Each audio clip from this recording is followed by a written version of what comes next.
Hi. Um, Want to read some more chapter book? So yesterday, or the last time that we read, um, Wilbur was feeling really lonely, um, but he heard a voice saying, "I'll be your friend," and he was so excited to see who it was who wanted to be his friend. But that friend told him, "Go to sleep. I'll meet you in the morning." So this chapter, chapter 5, it's called Charlotte, and we're going to find out who Wilbur's friend is. Okay, are you ready? And are you guys doing that thing where you get something for your hands, something squishy like some clay or a piece of string or maybe some blocks to play with while you listen? Okay. Chapter 5, Charlotte. The night seemed long. Wilbur's stomach was empty and his mind was full. And when your stomach is empty and your mind is full, it's always hard to sleep. A dozen times during the night, Wilbur woke and stared into the blackness, listening to the sounds and trying to figure out what time it was. A barn is never perfectly quiet. Even at midnight, there's usually something stirring. The first time he woke, he heard Templeton gnawing a hole in the grain bin. Templeton's teeth scraped loudly against the wood and made quite a racket. "That crazy rat," thought Wilbur. "Why does he have to stay up all night grinding his clashers and destroying people's property? Why can't he go to sleep like any decent animal?" The second time Wilbur woke, he heard the goose turning on her nest and chuckling to herself. "What time is it?" whispered Wilbur to the goose. "Probably, about 11:30, said the goose. "Why aren't you asleep, Wilbur?" "Too many things on my mind," said Wilbur. "Well," said the goose, "that's not my trouble. I have nothing at all on my mind, but I've too many things under my behind. Have you ever tried to sleep while sitting on 8 eggs? "No," replied Wilbur. "I suppose it is uncomfortable. How long does it take a goose egg to hatch?" Approximately 30 days, all told," answered the goose. "But I cheat a little. On warm afternoons, I just pull a little straw over the eggs and go out for a walk." Wilbur yawned and went back to sleep. In his dreams, he heard again the voice saying, "I'll be a friend to you. Go to sleep. You'll see me in the morning." About half an hour before dawn, Wilbur woke and listened. The barn was still dark. The sheep lay motionless. Even the goose was quiet. Overhead on the main floor, nothing stirred. The cows were resting. The horses dozed. Templeton had quit work and gone off somewhere on an errand. The only sound was a slight scraping noise from the rooftop where the weather vane swung back and forth. Wilbur loved the barn when it was like this, calm and quiet, waiting for light. Day is almost here, he thought. Through a small window, a faint gleam appeared. One by one, the stars went out. Wilbur could see the goose a few feet away. She sat with her head tucked under wing. Then he could see the sheep and the lambs. The sky lighted. "Oh, beautiful day! It is here at last. Today I shall find my friend." Wilbur looked everywhere. He searched his pen thoroughly. He examined the window ledge, stared up at the ceiling, but he saw nothing new. Finally, he decided he would have to speak up. He hated to break the lovely stillness of dawn by using his voice, but he couldn't think of any other way to locate the mysterious new friend who was nowhere to be seen. So Wilbur cleared his throat. "Attention, please," he said in a loud, firm voice. "Will the party who addressed me at bedtime last night kindly make himself or herself known by giving an appropriate sign or signal?" Wilbur paused and listened. All the other animals lifted their heads and stared at him. Wilbur blushed. But he was determined to get in touch with his unknown friend. "Attention, please," he said. "I will repeat the message. Will the party who addressed me at bedtime last night kindly speak up? Please tell me where you are, if you are my friend." The sheep looked at each other in disgust. "Stop your nonsense, Wilbur," said the oldest sheep. "If you have a new friend here, you are probably disturbing his rest. And the quickest way to spoil a friendship is to wake somebody up in the morning before he is ready. How can you be sure your friend is an early riser?" "Oh, I beg everyone's pardon," whispered Wilbur. "I didn't mean to be objectionable." He lay down meekly in the manure facing the door. He did not know it, but his friend was very near, and the old sheep was right. The friend was still asleep. Soon Lurvy appeared with slops for breakfast. Wilbur rushed out, ate everything in a hurry, and licked the trough. The sheep moved off down the lane. The gander waddled along behind them, pulling grass. And then, just as Wilbur was settling down for his morning nap, he heard again the thin voice that had addressed him the night before. "Salutations," said the voice. Wilbur jumped to his feet. What?" he cried. "Salutations," replied the voice. "What are they, and where are you?" screamed Wilbur. "Please, please, tell me where you are. And what are salutations?" "Salutations are greetings," said the voice. "When I say salutations, it's just my fancy way of saying hello or good morning. Actually, it's a silly expression, and I'm surprised that I used it at all. As for my whereabouts, that's easy. Look up here in the corner of the doorway. Here I am. Look, I'm waving. Here, I'll show you the picture."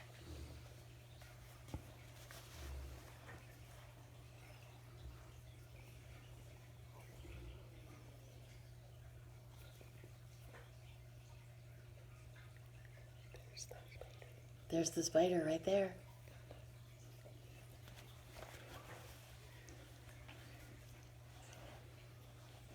At last Wilbur saw the creature that had spoken to him in such a kindly way.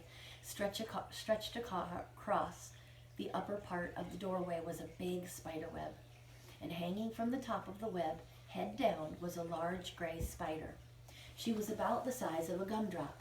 She had 8 legs, and she was waving one of them at Wilbur in a friendly greeting. "See me now?"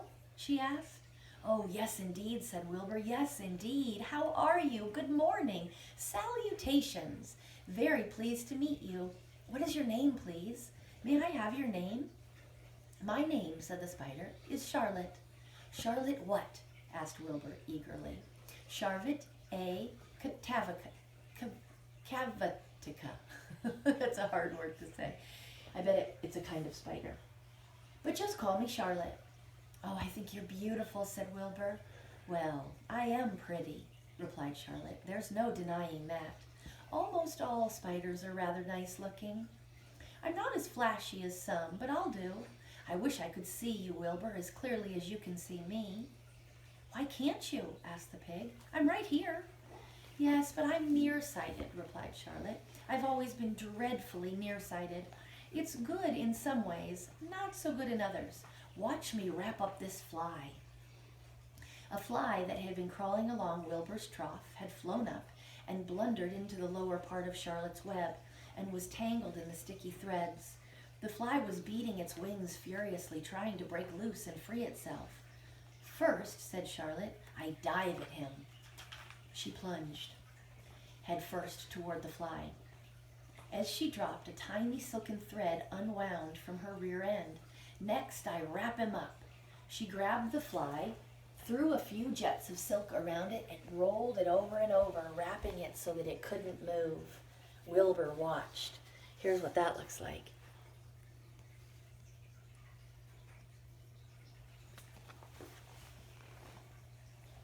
Wilbur watched in horror. He could hardly believe what he was seeing. And although he detested flies, he was sorry for this one.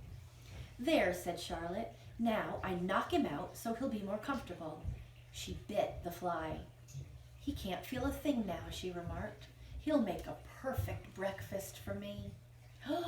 "You mean you eat flies?" gasped Wilbur.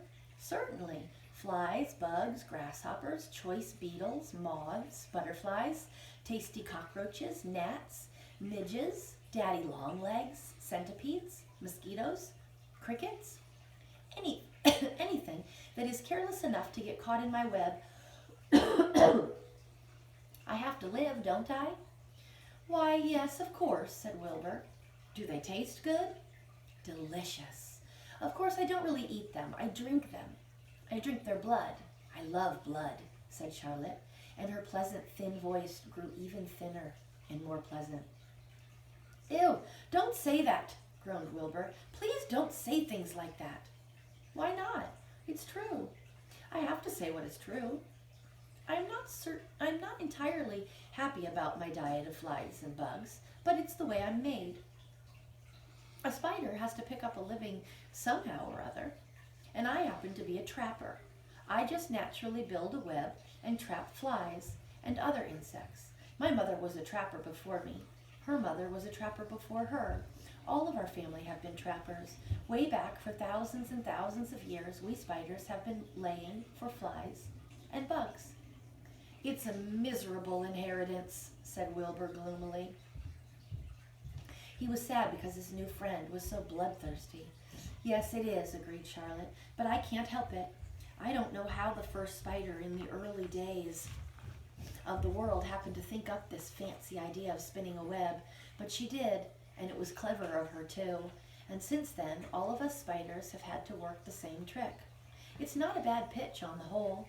It's cruel, replied Wilbur, who did not intend to be argued out of his position. Well, you can't talk, said Charlotte. You have your meals brought to you in a pail. Nobody feeds me. I have to get my own living. I live by my wits. I have to be sharp and clever lest I go hungry. I have to think things out, catch what I can, take what comes. And it just so happens, my friend, that what comes is flies and insects and bugs. And furthermore, said Charlotte, shaking one of her legs, do you realize that if I didn't catch bugs and eat them, bugs would increase and multiply and get so numerous that they'd destroy the earth? They'd wipe out everything. Really, said Wilbur? I wouldn't want that to happen. Perhaps your web is a good thing after all. The goose had been listening to this conversation and chuckling to herself. There are a lot of things Wilbur doesn't know about life, she thought. He's really a very innocent little pig. He doesn't even know what's going to happen to him around Christmas time. He has no idea that Mr. Zuckerman and Lurvy are plotting to kill him. And the goose raised herself a bit and poked her eggs a little further under her so that they would receive the full heat from her warm body and soft feathers. Charlotte stood quietly over the fly, preparing to eat it.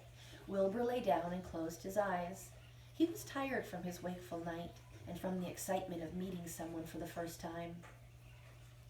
A breeze brought him the smell of clover, the sweet-smelling world beyond his fence. Well, he thought, I've got a new friend all right. But what a gamble friendship is. Charlotte is fierce, brutal, scheming, bloodthirsty, everything I don't like.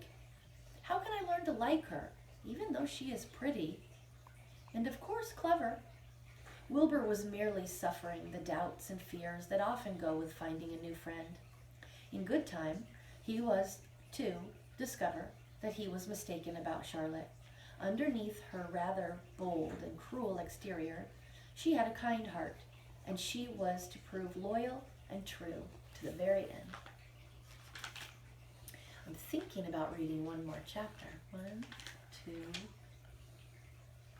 3. Yeah. Okay, chapter 6, Summer Days.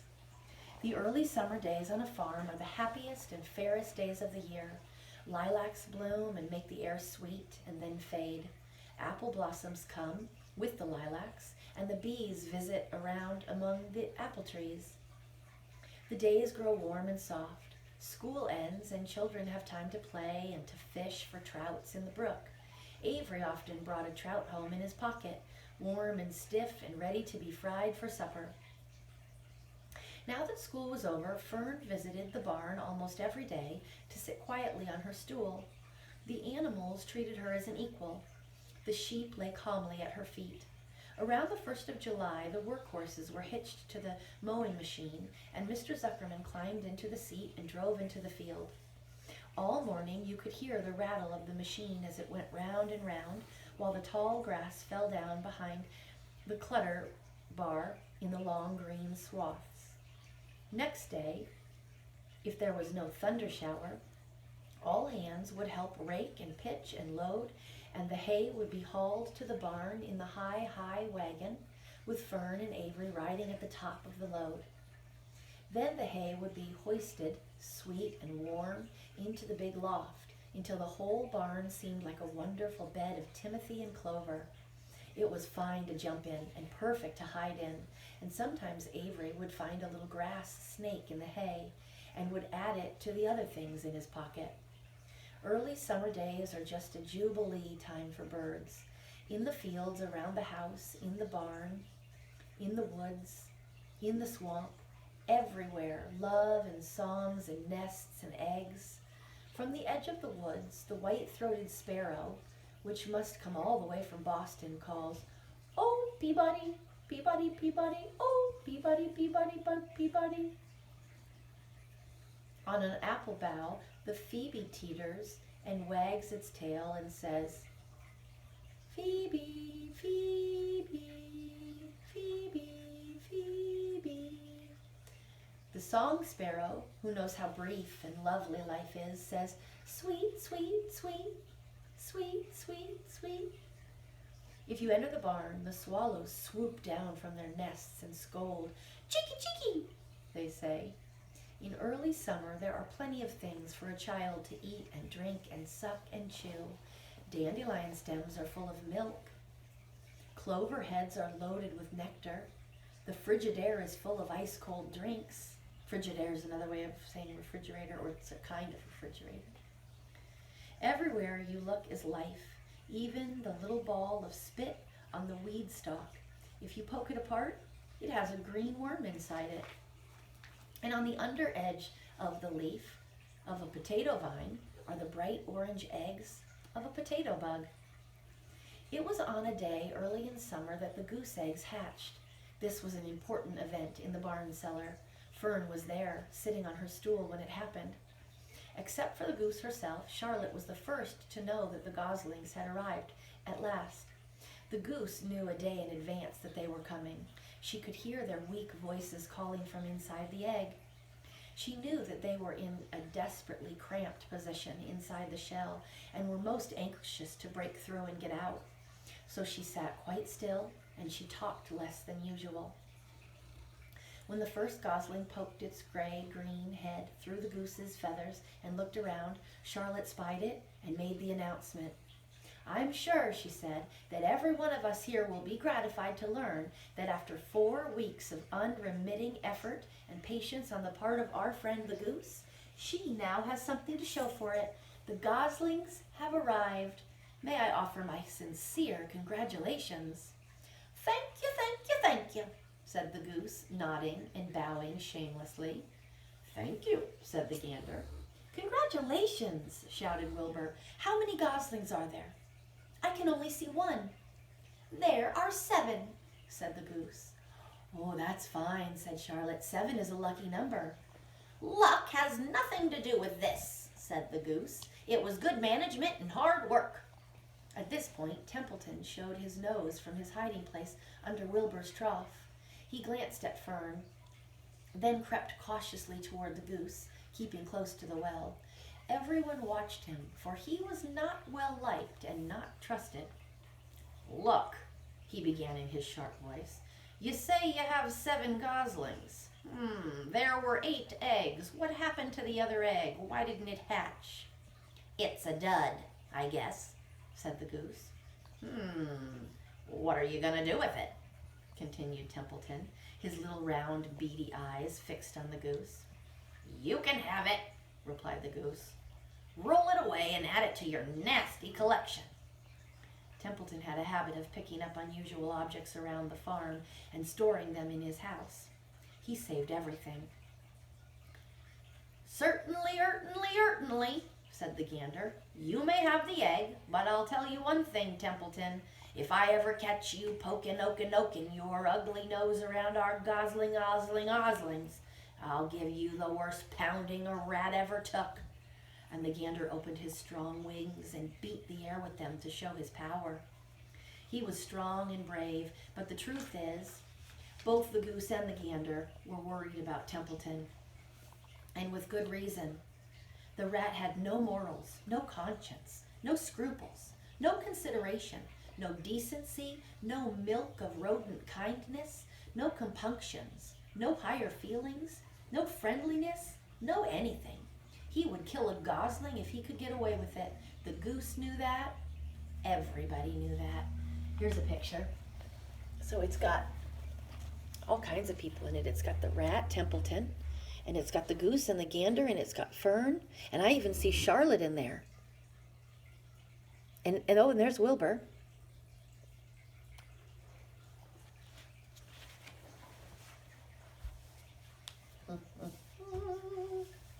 With her broad bill, the goose pushed the unhatched egg out of the nest, and the entire company watched in disgust while the rat rolled it away. Even Wilbur, who could eat almost anything, was appalled. Ugh, imagine wanting a junky old rotten egg, he muttered. A rat is a rat, said Charlotte. She laughed a tinkling little laugh. But my friends, if that ancient egg ever breaks, this barn will be untenable. What's that mean? Asked Wilbur. It means nobody will be able to live here on account of the smell. A rotten egg is a regular stink bomb. It won't break, snarled Templeton. I know what I'm doing. I handle stuff like this all the time. He disappeared into his tunnel, pushing the goose egg in front of him. He pushed and nudged till he succeeded in rolling it to his lair under the trough. That afternoon, when the wind had died down and the barnyard was quiet and warm, the gray goose led her 7 goslings off the nest and out into the world. Mr. Zuckerman spied them when he came with Wilbur's supper. Well, hello there, he said, smiling all over. Let's see. 1, 2, 3, 4, 5, 6, 7. 7 baby geese. Now, isn't that lovely? That's where we'll end for today. The next one we'll read, chapter 7, is called Bad News. Uh-oh, I wonder who's going to get some bad news.